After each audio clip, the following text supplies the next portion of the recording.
Good morning guys, हम विजय राज कटारिया फिर से हाजिर हैं आपके सामने एक लेके नए चैप्टर के साथ में। और आज हम स्टडी करेंगे गैमेटोजेनेसिस के बारे में।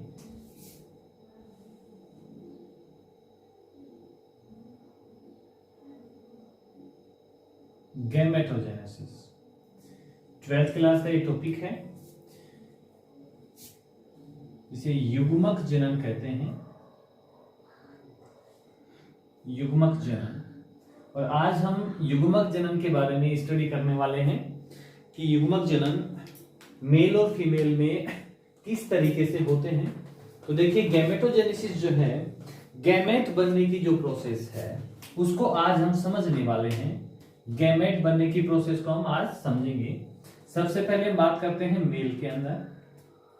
जो मेल है, मेल में गैमेट है जो बनेंगे। गैमेट्स बनने की जो प्रोसेस होती है वो टेस्टिस में होती है। ओके, और टेस्टिस में किनका फॉर्मेशन होता है? स्पर्म का। ओके गाइस, और टेस्टिस में स्पर्म के फॉर्मेशन के लिए रेस्पॉन्सिबल हार्मोन कौन सा है? टेस्टोस्टेरोन। ओके गाइस, और टेस्टिस के अंदर स्पर्म बनेगी, वो प्रोसेस कहलाएगी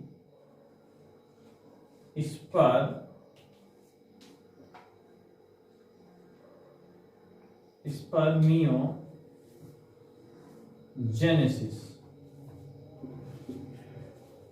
ओके गाइस, स्पर्मियोजेनेसिस।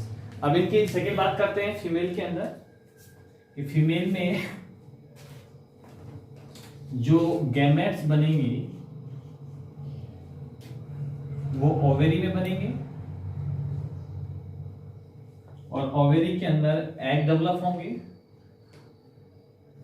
ठीक है, और एग को डेवलप करने के लिए रेस्पॉन्सिबल हार्मोन्स होंगे एस्ट्रोजन,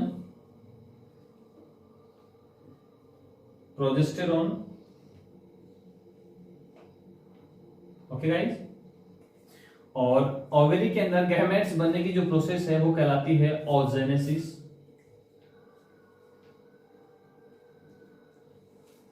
ठीक है, और ये कहलाती है स्पर्म बनने की प्रोसेस स्पर्मेटोजेनेसिस।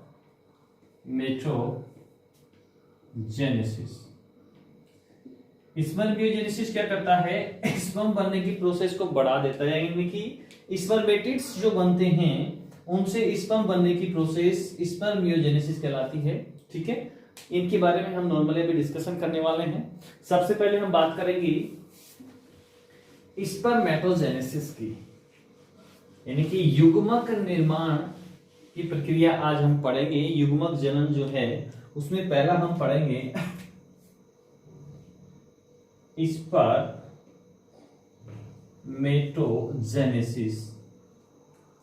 जिसे शुक्राणु जनन कहा जाता है। और शुक्राणु जनन के बारे में आज पढ़ने वाले हैं, शुक्राणु जनन।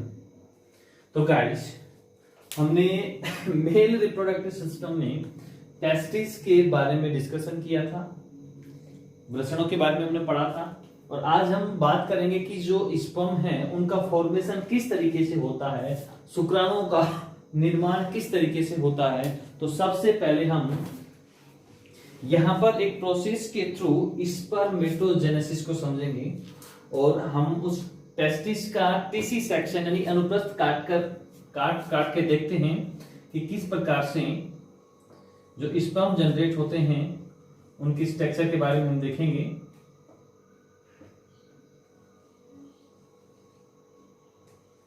ओके गाइस, इस तरह की स्ट्रक्चर हमने नर जनन तंत्र में पढ़ ली थी मेल रिप्रोडक्टिव सिस्टम के अंदर। इसके बीच बीच के अंदर जो कुछ स्ट्रक्चर्स होती हैं,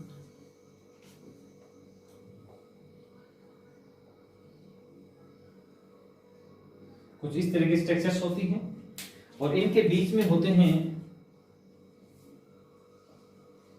शुक्रजन नलिकाएं, जिन्हें सेमिनिफेरस ट्यूब्यूल्स कहा जाता है। ओके गाइस,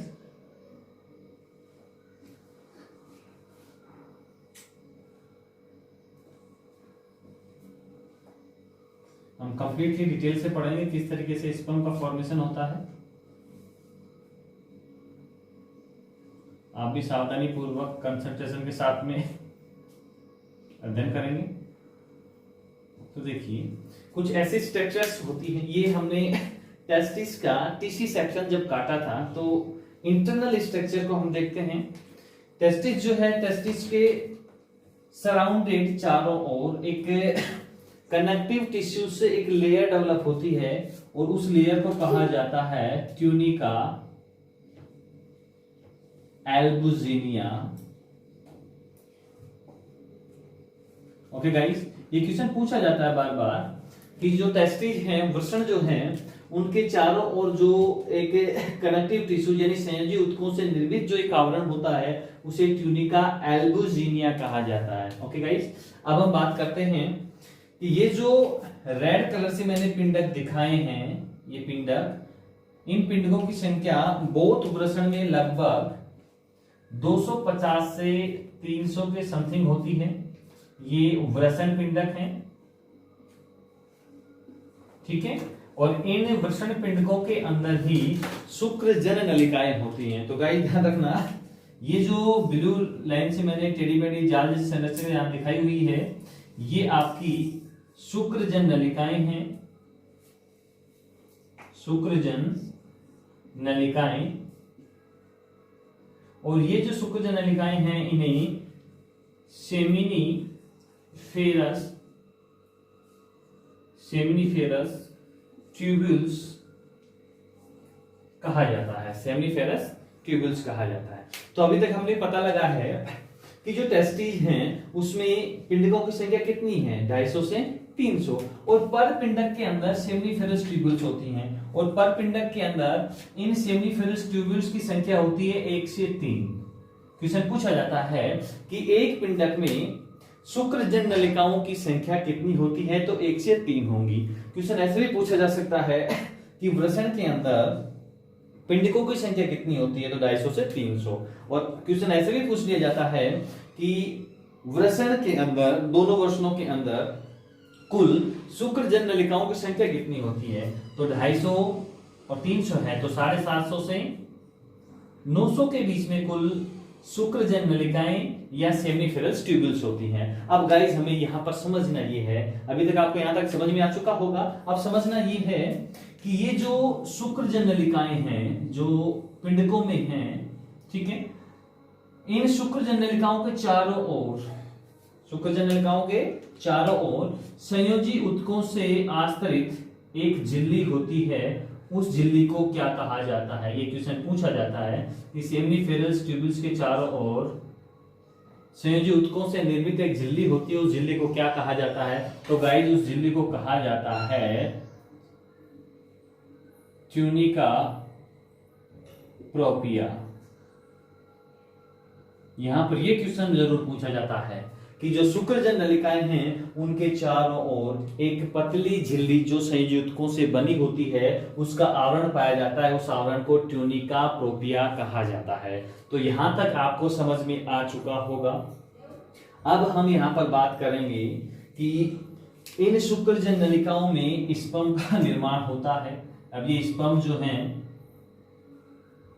निर्मित होके वास डिफेंस या शुक्र वाहिनी के थ्रू शुक्राशय में चले जाते हैं। ये आपका शुक्र वाहिनी है।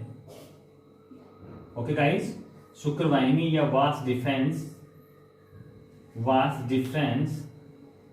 ओके, इस वास डिफेंस के थ्रू जो शुक्राणु बने हैं वो किस में चले जाएंगे, शुक्राशय के अंदर चले जाएंगे। लेकिन अब हमें यहां पर समझना ये है कि ये जो शुक्रजन नलिका है, अगर मैं इस शुक्रजन नलिका को काटता हूं तो मुझे कुछ इस तरीके की स्ट्रक्चर यहां पर दिखाई देती है। देखिए गाइस, मैं शुक्रजन नलिका को काटता हूं तो कुछ इस तरह की स्ट्रक्चर बनती है। इसमें कुछ बड़ी कोशिकाएं होती हैं तो कुछ छोटी कोशिकाएं होती है। ये मैंने बड़ी कोशिकाएं दिखा दी हैं और इसमें कुछ छोटी कोशिकाएं होंगी जिनको अब हम समझेंगे। ये छोटी कोशिकाएं हैं इसके अंदर जो इसके लेयर से चिपकी हुई रहती हैं। अब इनको हमें पढ़ना है, ठीक है। ये छोटी कोशिकाएं हो गई, ये बड़ी कोशिकाएं हैं। यानी कि जब हम सेमिनिफेरस ट्यूब्यूल्स को या शुक्रजन नलिका को काटते हैं तो उसमें दो प्रकार की हमें कोशिकाएं दिखाई देती हैं। एक कोशिका जो ये है बड़ी प्रकार की, जिन्हें सर्टोली सेल कहा जाता है। ठीक है, सर्टोली कोशिकाएं इन्हें कहा जाता है। ये सर्टोली कोशिकाएं होंगी। ठीक है, और दूसरी जो हैं, दूसरी कोशिकाएं जो हैं ये ब्लू कलर वाली, ये होती हैं आपकी जर्म सेल्स। कौन सी होंगी? Germ cells. ठीक है, इन जर्म सेल को कहा जाता है आधात्री कोशिकाएं। और ये आधात्री कोशिकाएं जो हैं ये ही शुक्राणुओं का निर्माण करती हैं। अब गाइस ध्यान देना, ये सर्टोली सेल्स हो गई, रेड कलर से मैंने दिखा दिया है। ब्लू कलर से जो है जर्म सेल्स हैं, और ये जर्म सेल किसका निर्माण करती हैं? शुक्राणुओं का निर्माण करती हैं। अब सर्टोली सेल्स के बीच में और जर्म सेल्स के बीच में कुछ इनिशियल टाइप्स की सेल पाई जाती हैं, और मैं इसको यहाँ ब्लैक से दिखा देता हूं। इनके बीच में यहां पर कुछ इनिशियल टाइप्स की सेल पाई जाती हैं। उन सेल को कहते हैं हम लीडिंग सेल्स। क्या कहते हैं? लीडिंग सेल्स कहते हैं। और ये लीडिंग सेल्स जो है ना, स्रावित करती हैं टेस्टोस्टेरोन हार्मोन को, और वो टेस्टोस्टेरोन जो हार्मोन है स्पर्म के बनने की प्रोसेस को बढ़ा देता है। तो लीडिंग सेल्स आपको समझ में आ गई कौन सी सेल होंगी? ये लीडिंग सेल्स होंगी। तो उम्मीद करता हूं कि यहां तक आपको समझ में आ चुका होगा कि जब हम शुक्रजन्य नलिका को काटते हैं तो उसके अंदर हमें दो प्रकार की, मुख्य रूप से दो प्रकार की कोशिकाएं दिखाई देती हैं। बड़ी प्रकार की जो कोशिकाएं हैं वो सर्टोली कोशिकाएं कहलाती हैं, और आधात्री कोशिकाएं, दो प्रकार की कोशिकाएं हमें दिखाई देती हैं। इन दोनों प्रकार की कोशिकाओं के बीच में कुछ इनिशियल टाइप्स की कोशिकाएं होते हैं जिन्हें लीडिंग सेल्स कहा जाता है। ठीक है, लीडिंग कोशिकाएं पाई जाती हैं, और ये लीडिंग कोशिकाएं एक हार्मोन को स्रावित करवाने के लिए जिम्मेवार होती है जिसे टेस्टोस्टेरोन हार्मोन कहते हैं। अब हमने सेल्स के बारे में यहां पर जान लिया है। अब देखते हैं कि ये जो कोशिकाएं हैं इनमें विभाजन कैसे होता है, और उस विभाजन के द्वारा किस तरीके से शुक्राणुओं का निर्माण होता है। तो देखिएगा, हमने यहां पर एक कोशिका लिया। ठीक है, सेमिनिफरस ट्यूबल्स को काटा। एक कोशिका के अंदर हम देखेंगे कि उसमें समसूत्री विभाजन, अर्धसूत्री विभाजन के द्वारा किस तरीके से शुक्राणुओं का निर्माण होता है। अब एक सेल को हमने लिया, इस सेल को मैंने क्या कहा?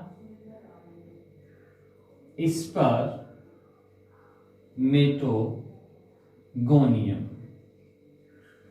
गाइस ध्यान रखना, हमने एक कोशिका ले ली, कौन सी? स्पर्मेटोगोनियम। इसे स्पर्मेटोगोनियम कहेंगे। ठीक है, ये स्पर्मेटोगोनियम हमने एक कोशिका ली है, मतलब सिंगल है। तो ये कोशिका कैसी होगी? सिंगुलर। कैसी होगी? सिंगुलर। ओके गाइस, यहां तक क्लियर हो गया होगा। ये कोशिका कैसी है? सिंगुलर। और इस कोशिका में गुणसूत्रों की संख्या कितनी है? 46। क्रोमोसोम्स कितने होंगे? 46 होंगे। तो यहां तक भी आपको क्लियर हो गया होगा। ठीक है, अब इसके अंदर जब स्पर्मेटोगोनियम के अंदर जो शुक्राणु पूर्वजन कोशिका है उसके अंदर जैसे ही समसूत्री विभाजन होता है, यानी कि मायोसिस या मीटोसिस की प्रोसेस जैसे होती है, मीटोसिस जैसे ही होता है, तो क्या बनेंगे? बहुत सारे स्पर्मेटोगोनिया बनेंगे। क्या बनेंगे? स्पर्मेटोगोनिया बनते हैं। और ये स्पर्मेटोगोनिया जो हैं कैसे होते हैं? प्लूरल होते हैं। कैसे होंगे? ये प्लूरल होंगे। लेकिन हमें इस स्पर्मेटोगोनियम में जैसे ही मीटोसिस की प्रोसेस होती है तो स्पर्मेटोगोनियम जो हैं प्राइमरी स्पर्मेटोसाइट में बदल जाते हैं। किसमें बदलेंगे? प्राइमरी स्पर्मेटोसाइट्स में बदल जाते हैं। अब गाइस सोचने की बात यहां पर है, यहां पर क्या बन गई? प्राथमिक शुक्राणु जन कोशिकाएं बन चुकी हैं। ठीक है, ये शुक्राणु जन पूर्वी कोशिकाएं, मतलब शुक्राणु बनने से पहले की ये कोशिका है। और जैसे इसमें मीटोसिस की प्रोसेस होती है या माइटोसिस की जैसे इसमें प्रोसेस होती है या समसूत्री विभाजन जैसे इसमें होता है, तो इससे प्राइमरी स्पर्मेटोसाइट्स बनते हैं। अब देखिए, इस स्पर्मेटोगोनियम के अंदर गुणसूत्रों की संख्या 46 है, तो प्राइमरी स्पर्मेटोसाइट्स में गुणसूत्रों की संख्या कितनी होगी? तो गाइस यहां पर भी गुणसूत्रों की संख्या 46 ही होगी। कितनी होगी? 46 ही होगी। अब आगे हम बात करते हैं, जब इस प्राइमरी स्पर्मेटोसाइट के अंदर मियोसिस, कौन सी प्रोसेस? मियोसिस फर्स्ट, यानी अर्धसूत्री विभाजन जब पहला होता है, तो प्राइमरी स्पर्मेटोसाइट्स के द्वारा सेकेंडरी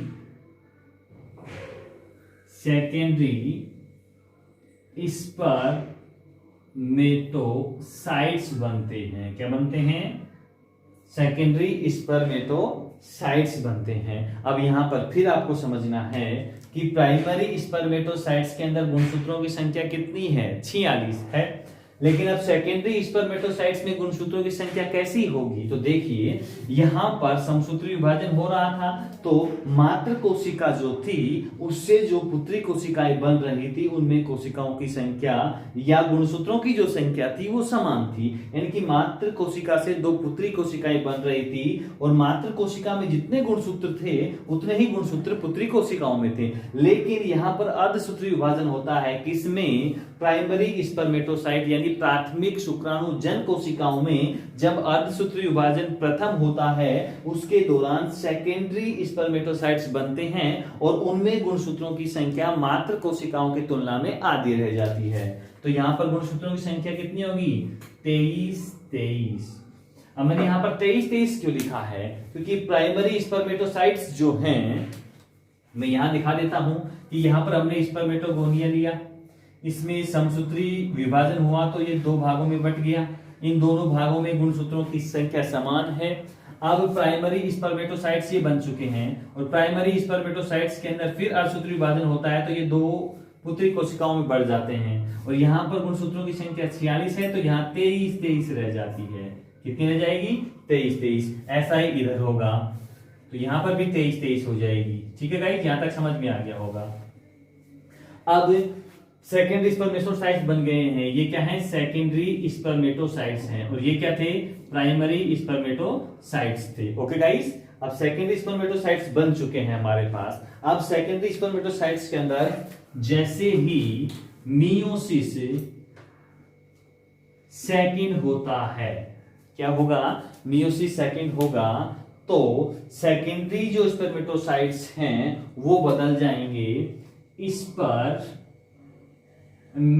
के अंदर, स्पर्मेटिड्स में बदल जाएंगे। किस में बदल जाएंगे? स्पर्मेटिड्स में बदल जाएंगे।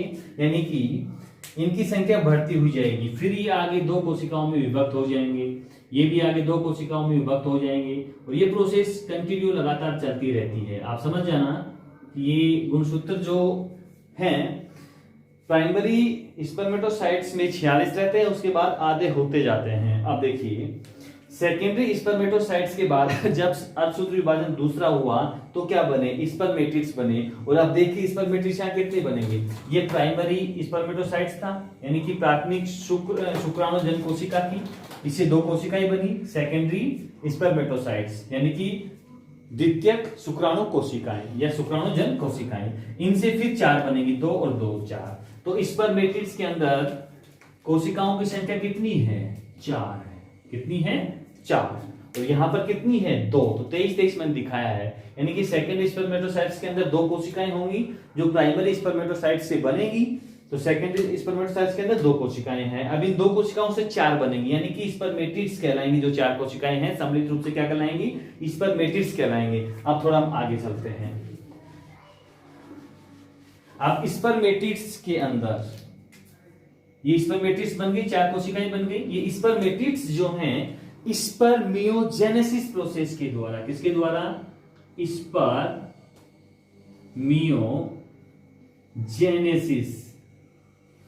प्रोसेस के द्वारा ये स्पर्मेटिड्स जो है ना स्पर्मियोजेनेसिस प्रोसेस के द्वारा किस में बदल जाएंगे? स्पर्म में बदल जाएंगे। किस में बदल जाएंगे? स्पर्म में बदल जाएंगे। अब यहां पर क्या बन गए? स्पर्म बन चुके हैं और ये जो स्पर्म हैं ये कहां जाके धस जाएंगे, इन सर्टोली सेल्स में जाके धस जाएंगे और इन सर्टोली सेल्स से ही ये अपना न्यूट्रिशन प्रोवाइड करते रहते हैं। यानी कि सर्टोली सेल्स क्या करेंगी, शुक्राणुओं को पोषण प्रदान करेंगी और उनकी गति में ये सहायक होती हैं। अब देखिए यहां स्पर्मेटोगोनियम जो थे, एक सेल से हमने शुक्राणु बनने की प्रक्रिया को यहां देखा, यानी कि शुक्रजन नलिका से एक कोशिका में हमने शुक्राणु बनने की प्रक्रिया को पढ़ा और शुक्राणु बन के वापस उसी शुक्रजन नलिका की सर्टोली सेल्स में जाके धस जाते हैं। अब ये शुक्रजन नलिका के सर्टोली सेल्स में इसलिए जाके धस जाते हैं क्योंकि इनको यहाँ न्यूट्रिशन की जरूरत है। यहाँ पर ये अपने अंदर डेवलपमेंट करते हैं, अपने न्यूट्रिशन के थ्रू अपनी साइज को ये डेवलप करते हैं और ये सर्टोली सेल्स में धसे हुए रहते हैं। अब जब ये सर्टोली सेल्स में धसे हुए हैं और इनको फर्टिलाइजेशन प्रोसेस के लिए जाना है तो यहां से इनको रिलीज होना पड़ेगा। अगर फर्टिलाइजेशन प्रोसेस के लिए नहीं जाएंगे तो कोई प्रॉब्लम नहीं है, लेकिन फिर अगर इनको फर्टिलाइजेशन प्रोसेस के लिए जाना है तो इनको यहां से रिलीज होना होगा। और ये रिलीज किसके द्वारा होंगे, वो प्रोसेस क्या कहलाएगी, यानी कि सर्टोली सेल से स्पर्म को रिलीज करने वाली प्रोसेस कहलाती है स्पर्मिएशन। क्या कहलाती है, स्पर्मिएशन कहलाती है। यानी कि स्पर्मिएशन प्रोसेस के द्वारा ये शुक्राणु जो है सर्टोली सेल से निकलकर फिर कहां आ जाएंगे, ये देखिए फिर आ जाएंगे ये वास डिफेंस में, यानी शुक्र वाहिनी में। कहां जाएंगे, शुक्र वाहिनी में, और शुक्र वाहिनी से फिर कहां चले जाएंगे, शुक्राशय के अंदर। और शुक्राशय जो है शुक्राणुओं का रेस्ट हाउस कहा जाता है, जहां पर फिर से इनके नाश्ते पानी की व्यवस्था वहां पर होती है। तो यहां तक आपको समझ में आ गया होगा कि युग्मक जनन हम पढ़ रहे हैं आज, और युग्मक जनन में हम पहला पढ़ रहे हैं कि नर में किस तरीके से शुक्राणुओं का निर्माण होता है। शुक्राणु जनन की प्रक्रिया हमने यहां पर अभी देखी है। शुक्राणु का निर्माण तो हो चुका है, टेस्टोस्टेरोन ने अपना रोल प्ले कर दिया है, अपनी भूमिका निभा दी है, लेकिन हम यहां पर और समझेंगे अगले पॉइंट के अंदर कि ये जो स्पर्म बने हैं, शुक्राणु बने हैं, इनमें हार्मोनों का नियंत्रण किस प्रकार से होगा, कि कौन सा हार्मोन किस तरीके से कार्य करेगा जिससे सही तरीके से शुक्राणु अपनी प्रक्रिया के अनुसार बनते रहें। ओके गाइस, आज के लिए थैंक्स।